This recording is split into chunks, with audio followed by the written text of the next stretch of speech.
산틱쥐 페리의 소설 야간 비행. 6번째. 감독관 로비노. 리비에르가 부에노스아이레스의 사무실에 들어갔을 때 직원들은 꾸벅꾸벅 졸고 있었습니다. 그는 외투와 모자를 벗지 않았습니다. 그의 모습은 영원한 나그네처럼 보였습니다. 그는 체구가 작은 데다 반백의 머리와 특색 없는 옷차림을 했기 때문에 사람들은 그의 움직임을 전혀 느끼지 못할 때가 많았습니다.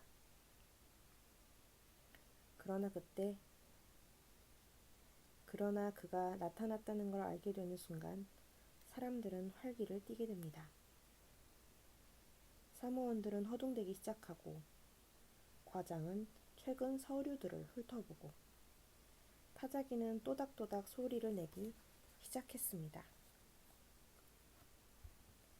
전화교환원은 교환기에 접속선을 꽂아두고는 두꺼운 장부에 전신 내용을 빠르게 적어 나가기 시작했습니다.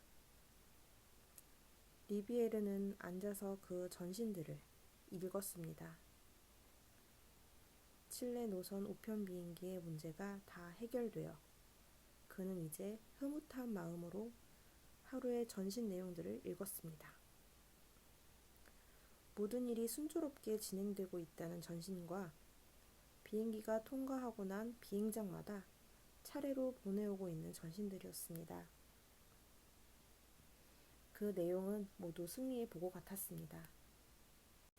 바람이 남에서 북으로 불고 있어 파타고니아 노선 우편 비행기 역시 예정 시간보다 빨리 날아오고 있었습니다. 기상 보고서를 보여주게. 각 비행장에서 보내온 전신마다 맑은 날씨와 활짝 갠 하늘, 그리고 순풍을 알리고 있었습니다. 황금빛 저녁 노을이 남아메리카 대륙을 덮고 있었습니다. 리비에르는 모든 것이 순조롭게 진행되고 있는 것이 기뻤습니다. 지금 이 순간 파타고니아 노선 우편기가 어디선가 어둠 속에서 뜻밖의 사태를 맞고 있을지도 모를 일이지만 지금 이 상태라면 걱정할 것이 없었습니다. 리비에르는 보던 전신문 장부를 덮었습니다. 좋았어. 그는 세계의 절반을 지키는 야간 파수꾼으로서의 일을 하고 있는 것을 둘러보기 위해서 밖으로 나갔습니다. 열려있는 창문 앞에서 걸음을 멈추고 리비에르는 밤하늘을 쳐다보았습니다. 밤이 부에노스아이레스를 둘러싸고 있다고 그는 느꼈습니다. 그것은 높은 교회당의 천장이 넓은 홀을 안고 있는 것처럼 아메리카 대륙도 품고 있었습니다. 그는 부에노스아이레스의 밤에 장엄함에는 놀라지 않았습니다. 더 큰 장엄함을 알고 있기 때문입니다. 칠레 산티아고의 하늘은 다른 곳의 하늘이지만 우편기가 일단 칠레의 산티아고를 향해 날고 있으면 항공로의 이 끝에서 저 끝까지는 아주 높고 넓은 천장이 되어 같은 하늘 밑에 있게 됩니다. 그래서 무선기로 소식을 기다리고 있는 저 먼 곳의 우편 비행기를 파타고니아의 어부들은 밤하늘에 반짝이는 등불로써 바라보게 됩니다. 또한 비행 중인 우편 비행기에 대해 리비에르가 불안해할 때 그 불안은 엔진 소리와 함께 여러 나라의 수도와 지방들까지 미치게 되는 것입니다. 그는 아주 맑게 갠 밤하늘을 보며 행복감을 느꼈습니다. 그러다가 그는 비행기가 위험에 빠졌는데도 구조할 길이 없어 막막했던 밤들이 생각났습니다. 부에노스아이레스의 무선 전신국에서 천둥 소리의 잡음에 뒤섞여 찍찍거리며 들려오는 구조 요청 소리를 들으려고 귀를 기울였더니 그 소리가 단단한 바위 밑에 깔려있는 금처럼 전혀 느껴지지 않았더니 밤에 장애물을 향해 무턱대고 쏘아대는 화살처럼 우평 비행기에서 들려오는 구조 요청 소리는 얼마나 우울한 단조의 노래 같았었는지. 그 일들로 난 얼마나 비통했었던가. 밤 근무를 하고 있는 동안 감독관이 있어야 할 자리는 사무실이라고 리비에르는 생각했습니다. 로비노를 불러주게. 로비노는 그때 호텔방에서 조종사를 친구로 만들려는 중이었습니다. 호텔방에 들어와서 그는 펠르랭 앞에서 가방을 열었습니다. 그 가방에서는 감독관도 보통 남자들과 별다를 것 없다는 것을 보여주는 자질구레한 물건들이 나왔습니다. 야한 셔츠 몇 장과 세면도구, 이어서 깡마른 여자 사진 한 장. 감독관은 그 사진을 벽에 핀으로 꽂았습니다. 그는 펠르랭에게 자기의 욕망과 애정, 후회에 대하여 그렇게 겸손한 방식으로 고백하고 있었습니다. 조종사 앞에 그 물건들을 내보이며 살아가는 모습이 비참함을 털어놓는 것이었습니다.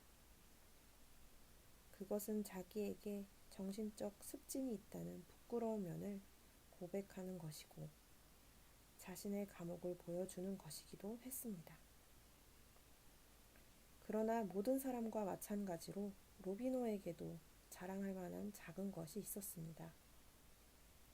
그는 가방의 맨 아래에서 소중하게 싼 작은 주머니 하나를 꺼냈습니다.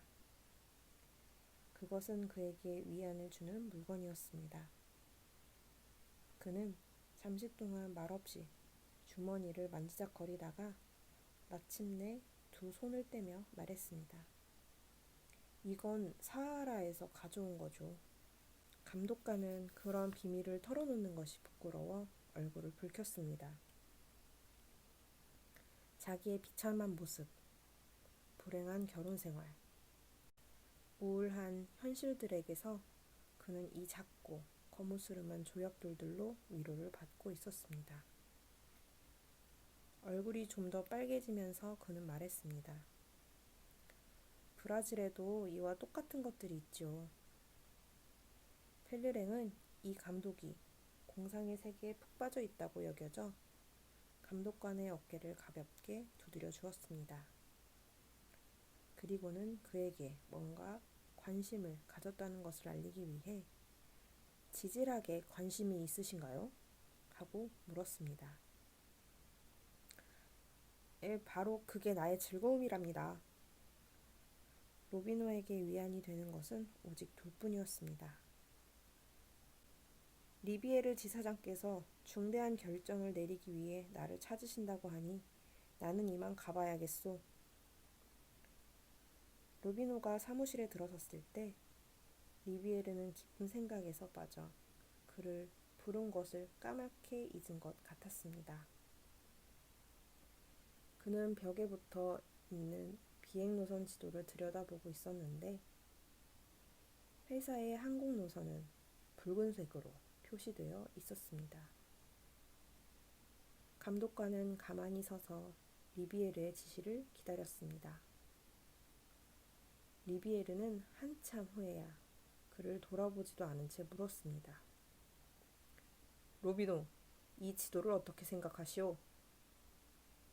리비에르는 가끔 생각에 잠겨 있다가 다시 현실로 돌아올 때면 수수께끼 같은 질문을 던지곤 했습니다. 지사장님, 이 지도는... 사실 감독관은 그 지도에 대해 생각나는 것이 없었습니다. 그러나 진지한 표정으로 지도를 응시하며 유럽 대륙과 아메리카 대륙을 훑어보았습니다. 리비에르는 로비노에게 더 이상 아무런 말도 건네지 않고 다시 생각에 잠겼습니다. 지금 이 비행 노선은 훌륭하게 보이지만 그동안 우리에게서 많은 생명을, 많은 젊은이를 앗아갔다. 그동안 많은 것을 이루어냈다고 업적을 뽐내고 있지만 아직도 얼마나 많은 문제점을 가지고 있는가. 리비에르에게 있어서 중요한 것은 목적은 모든 것에 우선한다는 것이었습니다. 그런 리비에르 옆에 서서 계속 지도를 뚫어져라 쳐다보고 있던 로비노는 조금씩 허리를 펴며 편한 자세로 섰습니다. 그는 리비에르에게서 어떤 동정도 기대하지 않았습니다. 언젠가 로비노는 행여나 하는 마음으로 자기가 고질병 때문에 고생하고 있다는 사실을 리비에르에게 고백한 적이 있었습니다. 그때 리비에르는 이렇게 답했었습니다. 그것 때문에 잠을 이루지 못한다면 일하는 데에는 도움이 되겠군. 물론 그 말은 거의 농담에 지나지 않았습니다. 하지만 리비에르는 이런 말을 자주 하였습니다. 불면증이 음악가에게 아름다운 작품을 만들게 한다면 그 불면증은 아름다운 것이다. 하루는 루루를 가리키며 이런 말까지 했습니다. 저 사람을 보게. 사랑을 물리친 저 추함이 얼마나 아름다운지. 리비에르는 루루가 일생을 오로지 일에만 전념하는 이유를 그 못생긴 생김새 덕분이라고 생각하고 있는 게 분명했습니다. 펠르렌과는 친한 사이인가? 그건 비난하려는 게 아니야. 리비에르는 돌아서더니 고개를 푹 숙인 채 빠른 걸음으로 걷기 시작했습니다. 로비노도 따라 걸었습니다. 로비노는 리비에르가 입가에 묘한 미소를 띠고 있는 것을 보았지만 미소의 의미는 알 수 없었습니다. 잊지 말 것은 펠르랭은 다만 자네의 부하 직원이 아니라는 거야. 네, 그렇습니다. 로비노는 짧게 대답했습니다. 리비에르는 매일 밤 하늘에서는 극적인 사건이 일어나고 있다는 생각을 했습니다. 지금부터 날이 셀 때까지는 많은 것과 싸워야 한다. 의지가 약해지면 패배를 할 수도 있다. 자네는 자신이 맡고 있는 역할을 최선을 다해야 하네. 리비에르의 목소리는 단호했습니다. 어쩌면 당장 내일 밤에라도 자네는 그 조종사에게 위험한 비행을 명령하게 될지도 몰라. 그러면 그는 자네의 명령에 복종해야 하지. 네, 그렇습니다. 자네는 여러 사람의 목숨, 자네 자신보다 더 아껴주어야 할 사람들의 목숨을 책임지고 있다는 걸 알고 있지? 리비에르는 잠깐 말을 멈추었다가 덧붙였습니다. 그건 아주 중대한 일이지. 계속 빠른 걸음으로 걷고 있던 리비에르가 잠시 입을 다물었습니다. 만일 그들이 자네에게 복종하는 것이 오정 때문이라면 자네는 그들을 속이는 거야. 자네는 개인적으로는 그들에게 어떤 희생도 요구할 권리가 없네. 그렇습니다.